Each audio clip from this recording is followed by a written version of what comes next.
বাংলা সিনেমার দর্শকদের কাছে রোমান্টিক ছবি সবসময় বিশেষ জনপ্রিয়। আজ আমরা জানবো বাংলাদেশের 5টি রোমান্টিক সিনেমা সম্পর্কে। প্রথমেই আছে মনপুরা। গ্রামীণ পটভূমিতে নির্মিত এই সিনেমাটি প্রেমের গল্প দর্শকদের হৃদয় ছুঁয়ে গেছে।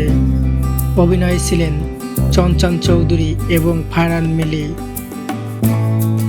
দ্বিতীয় স্থানে রয়েছে পোড়ামন। তরুণ প্রেমের আবেগ ও বিচ্ছেদের গল্প নিয়ে নির্মিত এই সিনেমা দর্শকদের মধ্যে ব্যাপক সাড়া ফেলেছিল। তৃতীয় সিনেমা পোড়ামন 2। সুন্দর গান, চমৎকার লোকেশন এবং আবেগঘন কাহিনীর কারণে এটি বেশ জনপ্রিয়তা পায়। চতুর্থ স্থানে রয়েছে দহন।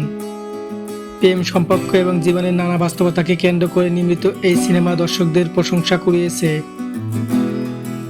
সর্বশেষ আছে হৃদয় জুড়ে।